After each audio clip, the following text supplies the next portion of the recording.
I'm creating a mixed media project with supplies from the Dollar Tree. I'm using a hard canvas from the Dollar Tree. You'll notice it has no frame on the back. It makes it less bouncy when you're trying to apply things to the front. You can usually pick these up at the end caps at the Dollar Tree. They're not expensive, and you can do a lot of things with them. Crafter Square, that's their art brand, I guess. And away we go. This one is about 8 by 8 inches. They come in varying sizes. I'm using old hymnal pages, old book pages, things from around the house. You'll find I have an old dictionary page, paper napkins, and other things. Just raid your craft stash. It's a great use for these kind of things.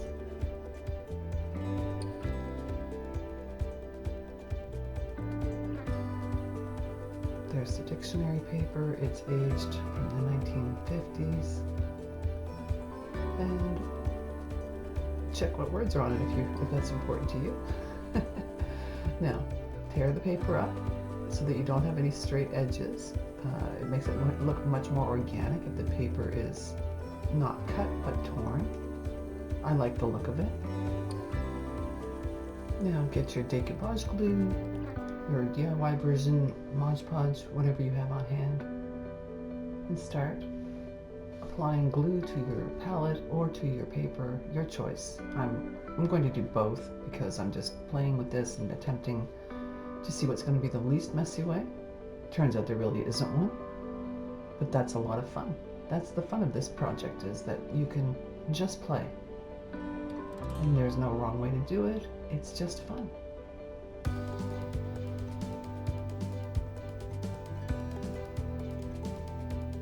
So I'm now going to apply it to the palette instead of the paper to see if that makes any big difference.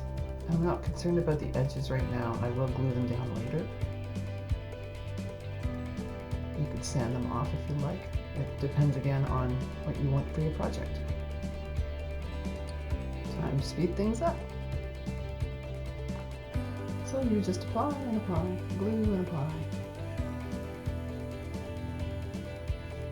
Put some music on and enjoy your project.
Okay, so you can see I have finished it, and I am applying some glue to the edges to put the glue the sides down.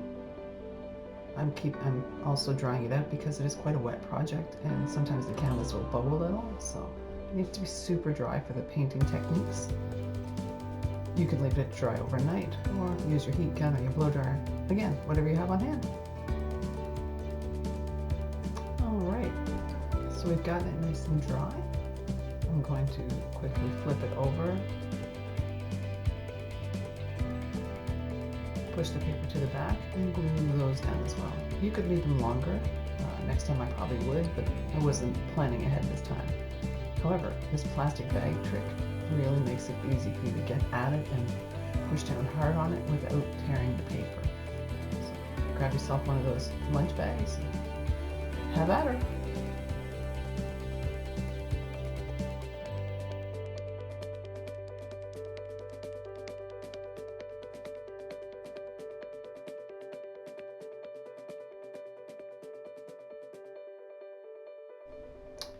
We finished drying it up, and I'm going to start applying the napkins as some of the photographic elements. So take your paper napkin or paper hand drying towel and pull apart the layers. This is a 2-layer design, and then in order to get an organic look again, which I'm a very big fan of, I use water, just a little bit of water, to outline the design elements I like, so that I can tear them out of the napkin rather than cut them. And again, it gives that very ragged edge, which when it's on, it looks like it's been painted rather than the straight cut edge. Time for more decoupage. Paint that on there. Where you want your element, place it down gently. It's very fragile now, especially now that it's going to be wet, so I use plastic wrap to help me press it down and give me a more solid finish. So I do the edges, I just paint the edges down too with the decoupage glue. And then I'm deciding on what other elements I want, and I decide I think I want another blue butterfly because they're just so darn cute. So again, with the water and the small paintbrush, just tear it out. Then decide on the placement, and again with the glue and the plastic wrap, because it is quite fragile, a single layer of napkin.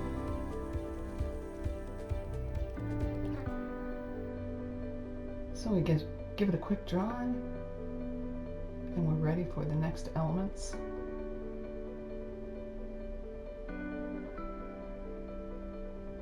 I decided I wanted to try the bubble wrap with some paint, and I used some brown Rich Espresso metallic paint to give it a metallic element, something shiny on here as well as all the other flat surfaces I'm working with. So I simply just painted it on to bubble wrap randomly, and then use the same print 3 or 4 different times. I was quite happy with the effect.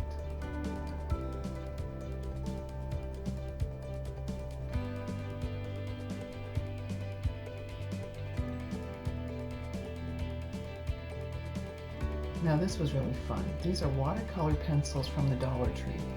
Grab yourself a pack if you see them in the craft section. I tried it with a brush and water, so I put it on and I put a brush, wet, damp brush on it. I quickly discovered you can just dip your pencil into the water, brush it on where you want, and then, or color it on where you want, and then use your fingers to blend. So you can layer up the colors, you can deepen the colors, you can do as much as you like. There's no going back on this one though, because this is going right into the paper, so you need to be careful of that, but it has a great watercolor effect, which I really loved.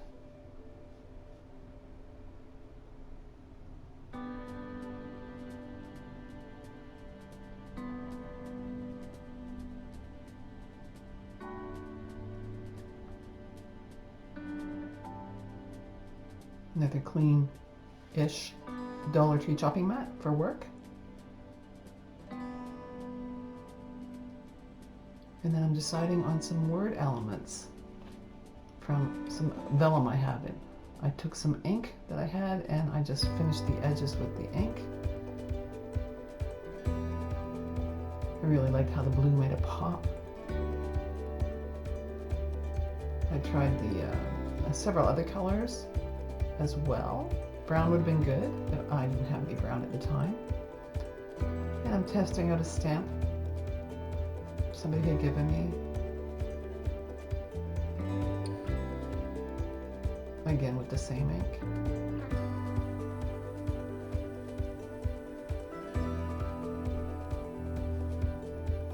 Again, you're just playing. It's all about having fun and just being creative with no rhyme or reason.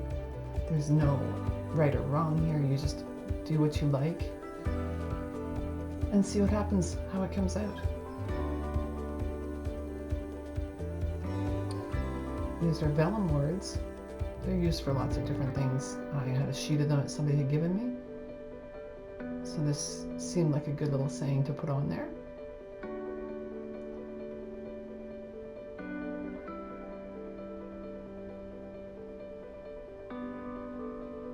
Then I decided I'd like another element, another butterfly. So I used a different napkin.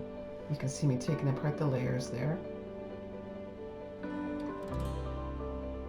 And I chose a few elements from this one, the butterfly, and I thought the rose might look nice as well. So you can just use, you can take these first and just kind of lay them on your board and decide where they might fit. And I'm taking off, there's little bits of green there, so I'm working closer, bringing some water closer to the edge to pull it off, not cut it off. The little bits of green so they don't show up in my design. So you can get quite close to whatever it is your element is. And I'm trying to decide where I like that. If I like that, I may or may not use it. Butterfly for sure. There we go. And then I did decide on the rose. Like I said, you just test it first, lay it there where you think it might be good, and then once you decoupage it on, it looks like you've painted it. Don't tell anybody you didn't. Again with the blue, because I wasn't really pleased with the other colors on there, and I really like the blue effect. Then I add the words with some more decoupage, and it really got rid of the transparent background on the vellum, which was an interesting effect. And that is it. So I hope you'll give it a try. I hope you'll follow me over on Facebook at Farmhouse Craftaholics, and I hope you enjoy happy crafting.